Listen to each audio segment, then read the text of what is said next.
नमस्कार दोस्तों, कैसे हैं आप सभी। चलिए बच्चों शुरू करते हैं। आज हम एक पेपर डिस्कस करने जा रहे हैं, वो भी एमटीएस के लिए। और डेफिनेटली जीडी के लिए भी आपकी बहुत मदद करेगा, क्योंकि जीडी का एग्जाम एमटीएस का तो चल ही रहा है, जीडी का एग्जाम भी आपका जो है वो बहुत अच्छा से जाने वाला है। तो चलिए बच्चों शुरुआत करते हैं अपने कार्यक्रम की।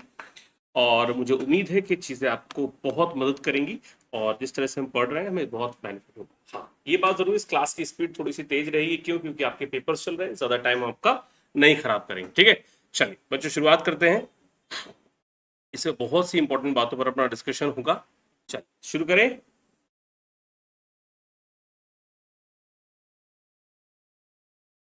चल, तो बच्चों सबसे पहले अपने बैचेस के बारे में, सब्सक्रिप्शन के बारे में जानकारी ले लेते हैं। सफलता बैच सीजीएल सीएचएसएल के लिए 6 अक्टूबर। आस्क अ डाउट, आप पूछ सकते हैं। डाउट इन सॉल्यूशन के फीचर पर जाइए, इमेज डालिए, क्रॉप करिए, जिस सब्जेक्ट से रिलेटेड उसे वहां पर उसे डाल दीजिए। ठीक है, चलिए रेज योर हैंड। आप टीचर से डायरेक्ट बात करो। कैसे? अब आपको पेड बैचेस में ये बेनिफिट मिलेगा कि आप वहां जाइए और टीचर को डायरेक्ट इनवाइट करिए, वो भी आपको इनवाइट करे, दूसरे से बात होगी। टाइप करने का काम भी जो है वो खत्म। एसएससी कॉम्बेट क्या है? 50 मिनट में 40 क्वेश्चन, 1 करोड़ का पुल, एवरी संडे 12 PM होता है। ठीक है, रैंक्स आप देख रहे हैं कितनी जबरदस्त रैंक्स आपको मिलने वाली है इसमें। बस आपको करना क्या है, हर संडे को 12 बजे टेस्ट देना है। और बच्चों जब टेस्ट दीजिएगा तो मेरा कोड वहां जरूर लगाइएगा। ठीक है, चलिए बात शुरू करते हैं अपनी अगली। एसएससी एग्जाम सब्सक्रिप्शन 24 मंथ्स के लिए 7800, 12 मंथ्स के लिए 6500, 6 मंथ्स के लिए 5400, और 10% आपको डिस्काउंट। डिस्काउंट में क्या है, आपको कोड लगाना है क्या? अग्नि 10। ठीक है, अग्नि 10 कोड लगाएंगे और आप इसके सब्सक्राइबर जो है बन जाइए और मेरे स्टूडेंट हो जाएंगे। ठीक है, चलिए मेरा रेफरल कोड है बेटा अग्नि 10। कंप्लीट कोर्स हमारा अभी जो ऑन गोइंग है अनअकैडमी पर, मेरा जो कोर्स चल रहा है वो मेंस का चल रहा है। बहुत धमाकेदार क्लासेस में हो रहे, सिलेबस पर पूरा डिटेल में स्टडी हम इसमें कर रहे हैं। ठीक है, अच्छा एक बार बच्चों थोड़ा सा मैं नेट को देख लूँ, नेट सही चल रहा है कि नहीं। Just a minute. Everything is going perfect और नॉट? चलिए शुरू करें। Everything is going perfect. चलिए, उसके बाद हमारा अपना अगला पॉइंट ऑफ व्यू है कंप्लीट कोर्स फॉर इंग्लिश। ये जीडी के लिए बहुत इंपॉर्टेंट है और एमटीएस के लिए तो खैर ही इंपॉर्टेंट। ठीक है, चलिए आगे बढ़े। All set, let's crack it. तो अब सब कुछ हो चुका है, अब अपनी तैयारी शुरू करनी है, अपना पेपर करना है। पहला क्वेश्चन ये रहा, select the indirect form of the given sentence. हमें इनडायरेक्ट फॉर्म बनानी है। सेंटेंस है, Rama said to me I need your help for my new assignment. Ram ने कहा कि मुझे अपने नए असाइनमेंट के लिए आपकी मदद चाहिए। तो बताओ मेरे बच्चों क्या आंसर बनेगा। वेरी नाइस क्वेश्चन, और इसका आंसर मुझे उम्मीद है आप जरूर देंगे। 20 मिनट से कम समय में ये पेपर खत्म करूंगा, तो ध्यान से सुनिएगा और समझिएगा। ठीक, चलिए Ram said to me I need your help. तो बच्चों देखो यहाँ पर क्या आंसर होना चाहिए। तो सबसे पहले राम नहीं रमा है ये, सॉरी, क्योंकि सीधा नीचे जो है सी लगा हुआ है। ठीक, Rama said to me I need your help for my new assignment. अब देखो ये सेंटेंस रिपोर्टिंग वर्ब किस में है मेरे बच्चों? पास्ट टेंस में आपको दिखाई दे रही होगी। रिपोर्टिंग वर्ब किस में दिख रही है आपको? पास्ट टेंस में रिपोर्टिंग वर्ब है। तो इसके साथ लगा हुआ सेंटेंस ही पास्ट में जाना चाहिए। तो देखो जहां जहां नहीं वो सारे हट गए, ये भी हट गया, ये भी हट गया, और शी वॉज नीडिंग तो कोई सेंस ही नहीं था। आंसर क्या होगा? First one, A for apple. चलिए answer A for apple. Next one, अगला है पैसिव वॉइस बनाना है। My mother is watching a new serial about the life of doctor Ambedkar. Question का आंसर दीजिए। Very nice question. Passive voice का लाना है, पैसिव वॉइस का क्या बनेगा? तो जल्दी से बताइए इसका पैसिव वॉइस क्या बनना चाहिए। तो देखो बेटा सेंटेंस किस में है? प्रेजेंट कॉन्टिन्यूस में। वॉज वॉच नहीं इस वॉच नहीं हो सकता है, और विली वॉच तो वैसे ही करा। तो आंसर क्या होगा? B for Bombay. बात clear? B for Bombay. Next one, select the most appropriate option, substitute underline. यानी कि जो अंडरलाइन पार्ट है उसको ठीक करना है। तो will be arrive underline part है, विल बी अराइव से लेके ऑन तक। जरा इसको ठीक करिए। The new product will be arrive on supermarket shelves. Shelves का मतलब उनके जो जहां पर सामान रखते हैं सेल्व्स होते हैं, ओनली नेक्स्ट वीक। तो बताओ क्या आंसर बनना चाहिए? Will be arrive. बताओ। बढ़िया क्वेश्चन है, आंसर दीजिए सभी लोग। अब देखो यहां पर विल, अब देखो ऑप्शंस में छिपा हुआ आंसर, विल अराइविंग हो नहीं सकता, गलत हो गया। विल के साथ अराइव वो फर्स्ट फॉर्म होना चाहिए, ये भी नहीं हो सकता, यही एक एप्लीकेबल है, ये तो खैर गलत ही था। विल बी के साथ थर्ड फॉर्म, तो आंसर क्या होना चाहिए था, सिर्फ सी ऑप्शन, विल अराइव आ जाएंगे। चलो, an imagined society where everything is perfect, एक ऐसी दुनिया जहां सब कुछ परफेक्ट हो, सभी लोग खुश है, ये तो इम्पॉसिबल सी बात है, लेकिन देख लीजिए क्या हो सकता है आंसर, क्या आंसर बनना चाहिए, देखिए आंसर क्या बनेगा।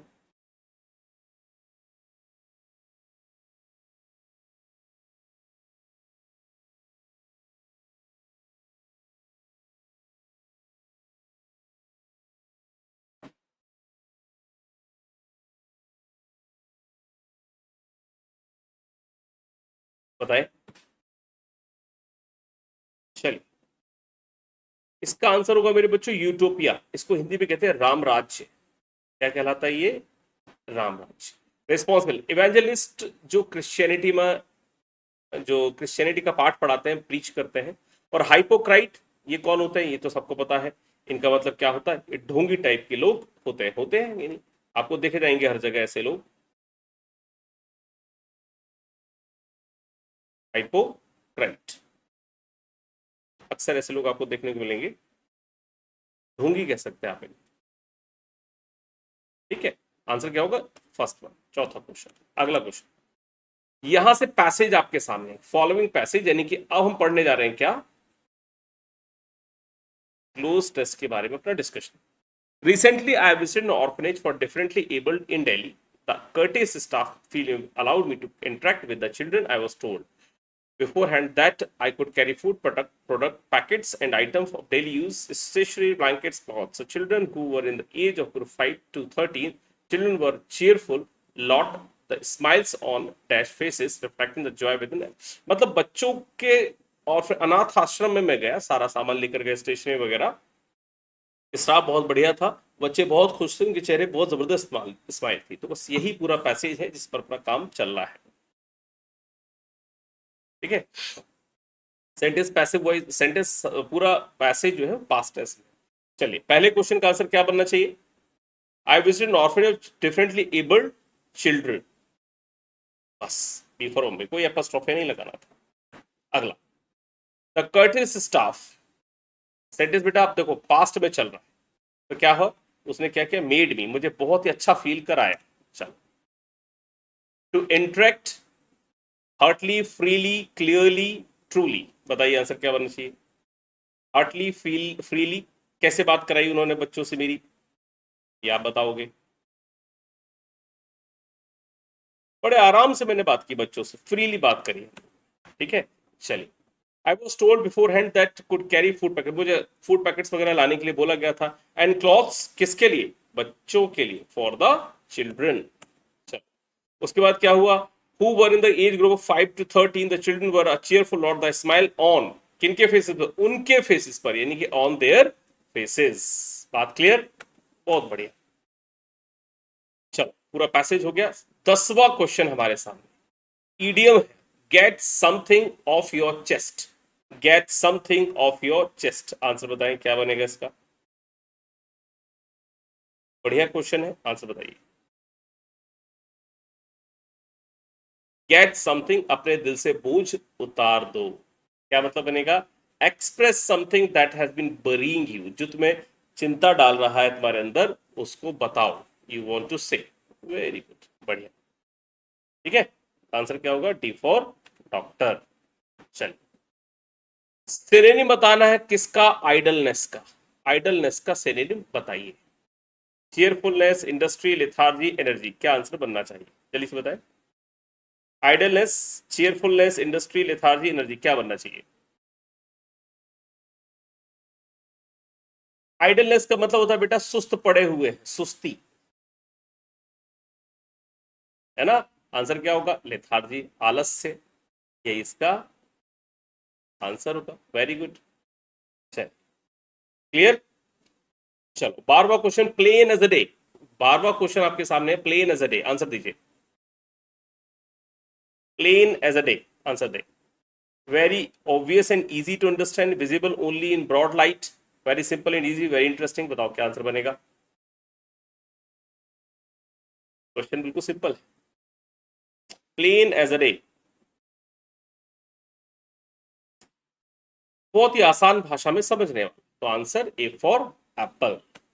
चलिए, parents who are very dash later repent giving their children too much freedom. वो पेरेंट्स बहुत पछताते हैं जो अपने बच्चों को आजादी देते हैं इतनी ज्यादा। चलो, parents who are very permissive, यानी कि जो अपने बच्चों को आजादी परमिशन वगैरह देते रहते हैं वो बाद में बहुत पछताते हैं, तो आंसर क्या होगा? First one, A for Apple. ठीक है, चलो बात समझ पा रहे हैं मेरी? आगे बढ़े। क्वेश्चन नंबर 40 नंबर क्वेश्चन देखिए, इनकैपेबल ऑफ मेकिंग मिस्टेक्स, जो गलतियां, क्या इनकैपेबल ऑफ मेकिंग मिस्टेक्स, जो गलतियां नहीं करते, तो बताइए जरा जल्दी से क्या आंसर होगा? या फ्री फ्रॉम मिस्टेक्स भी कह सकते हैं, जल्दी से आंसर दें। इनकैपेबल ऑफ मेकिंग मिस्टेक्स का मतलब होता है फ्री फ्रॉम मिस्टेक्स भी कह सकते हैं आप, फ्री फ्रॉम मेकिंग मिस्टेक्स। तो जो मिस्टेक्स से फ्री होता है इज कॉल्ड इनफैलिबल। इनएविटेबल का मतलब इसको टाला नहीं जा सकता, कैन बी अवॉइडेड। ठीक है, ineligible, ineligible he, the word is ineligible, ineligible नहीं है, इनएलिजिबल। तो बेटा क्या बनेगा? तो बनेगा नॉट एलिजिबल, नॉट एलिजिबल। ठीक, बात क्लियर हो गई? तो आंसर हमारा क्या है? B for Bombay. After walking a few steps in the forest, our guide sensing some sort of movement in the foliage behind us. बेटा ये सेंसिंग को ठीक करना है, तो बताओ। Was sensed, sensed, had been senses, no improvement। Simple सा answer है, बिल्कुल सही आंसर आपको मिलेगा। अब तक तो बच्चे आप गैस भी कर गए होंगे, क्या आंसर बनना चाहिए? क्वेश्चन बहुत टफ नहीं, आसान है, बस आपको थोड़ा सा ध्यान देना है क्या आंसर बन सकता है। ठीक है, तो आई थिंक अपने आंसर जो है गेन कर लिया होगा, पक्का ना? चलिए शुरू करें।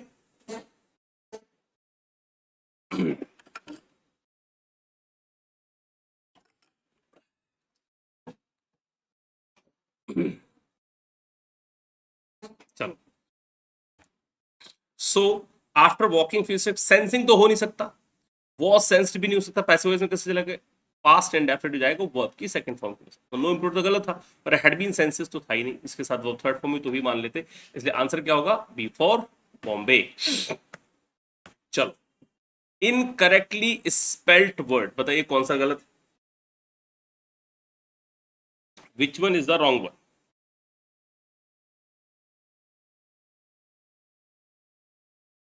जल्दी से बताइए बच्चों, कौन सा गलत है? Which one is the wrong one? Just waiting for your answers, just tell मी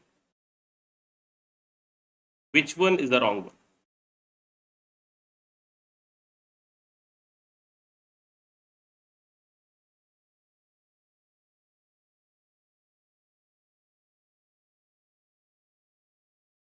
चलिए, तो बेटा answer which one is the wrong one? Changeable, spelling गलत थी चेंजेबल की, सही स्पेलिंग क्या होगी? CHANGEABLE, चेंजेबल, जो बदलाव किया जा सकता है इसमें, है ना? Changeable is the answer. ठीक, चलिए नेक्स्ट, आपके पास चार जंबल सेंटेंसेस हैं, इनको आपको मैच करना है। Einstein had a deep distaste for enforced learning and was known to skip his college lecture। उनका पढ़ने लिखने में मन नहीं लगता था, बताइए आंसर क्या बनना चाहिए? आइंस्टीन का पढ़ाई लिखाई मन नहीं था ज़्यादा, इसलिए अगर जो नहीं पढ़ते इसका मतलब ये नहीं उनमें ज्ञान नहीं, ज्ञान उनमें बहुत होता है। चलिए आंसर बताइए।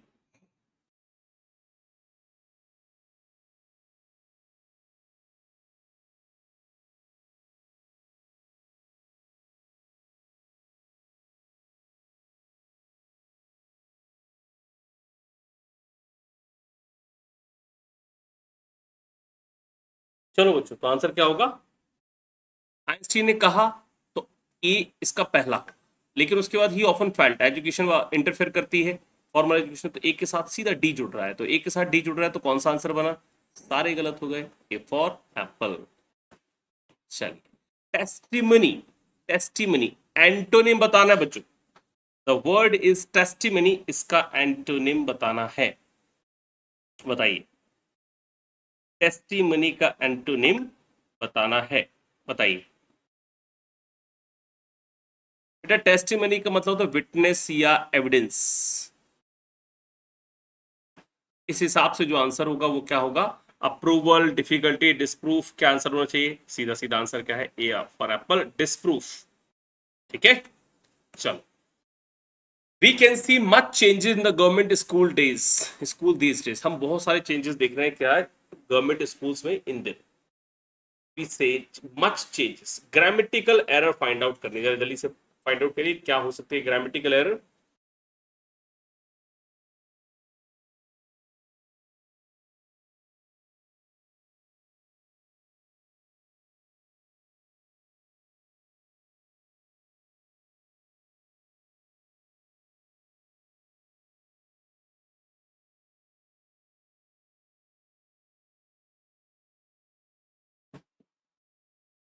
चेंजेस बेटा काउंटेबल नाउन, मच नहीं आ सकता, उसके साथ क्या लगेगा? मैनी। चलो आगे बढ़े, अगला question. In the given sentence, फिर से ग्रामेटिकल एरर आपके सामने। I think Virat Kohli will remain the captain of the Indian team in a year 2020। बताओ बच्चों क्या आंसर होना चाहिए?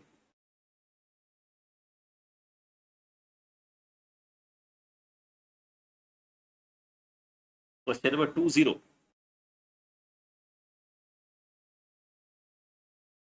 बेटा इन अ ईयर गलत है, ये क्या होगा? इन द ईयर 2020, ये आंसर होना चाहिए था। नेक्स्ट वन, इनकरेक्टली स्पेल्ड कौन सा है इसमें, बताइए। इनकरेक्टली स्पेल्ड कौन सा है इसमें, बताइए।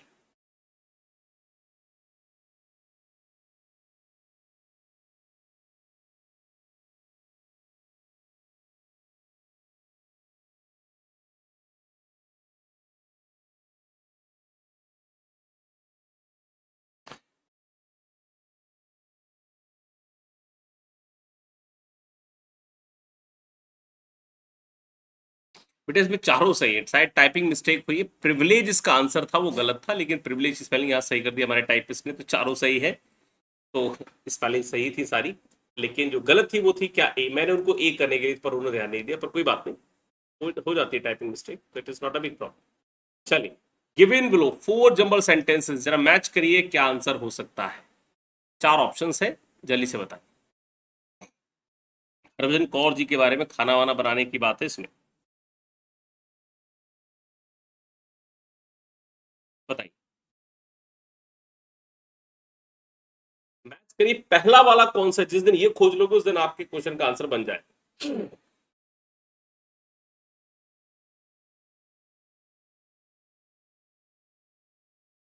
ये सब कुछ 2016 में शुरू हुआ, जब 94 साल की ओल्ड हरभजन सिंह डॉटर आज if she had any regretting to which she express that she never earned a penny for herself. उन्होंने कहा वो अपने लिए कभी कुछ कमा नहीं सकी, उन्हें बहुत बुरा लगा, तो यहीं से शुरुआत हुई है, डी। फिर क्या हुआ? That's when Raveena suggest that she should start selling signature बेसन की बर्फी। उन्होंने कहा कि उनकी लड़की ने, डॉक्टर ने, जो बोली कि आप एक काम करो, अपनी बेसन की बर्फी बनाना शुरू करो, उस पर हरभजन से लिखो। उसके बाद फिर क्या हुआ? उन्होंने इसको शुरू करा, फिर तो फिर बात ही थी, है ना? अच्छा पैसा बना दिया, डी फॉर डॉक्टर।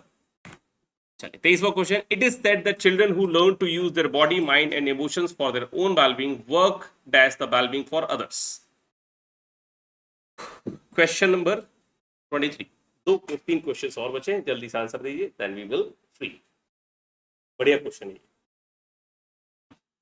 चलो शुरू करें, तो आंसर होगा बेटा क्या?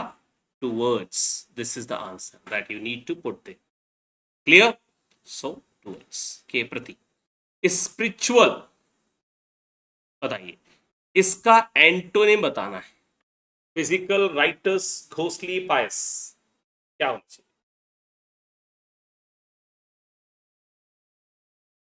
एंटोनिम बताना है मेरे बच्चों। स्पिरिचुअल जो मौजूद नहीं होता, हम सिर्फ महसूस करते हैं, और जो मौजूद होता है उसे कहते हैं फिजिकल। ठीक है, घोंसले, भूतिया और ये सब स्पिरिचुअल भूतिया एक जैसे हो सकते हैं, क्यों? क्योंकि वो भी नहीं दिखता है ना। चलिए, आखिरी क्वेश्चन आज की क्लास का। रैप्रोच, द वर्ड इज रैप्रोच, इसका सिनोनिम बताना है मेरे बच्चों। ट्रेन, सुपरवाइज, इंडल्ज, बेरेट, क्या आंसर होना चाहिए? रैप्रोच, 25th नंबर क्वेश्चन, क्या आंसर होना चाहिए? रैप्रोच। तो बेटा रैप्रोच का मतलब क्या होता है? डांटना। चलो अब बताओ, अब तो मैंने आपको हिंट दे दी, अब बताइए।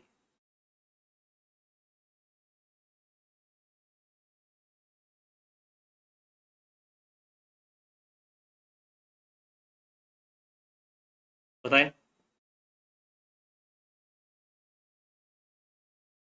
एक ही आंसर बन रहा है बेटा इसमें।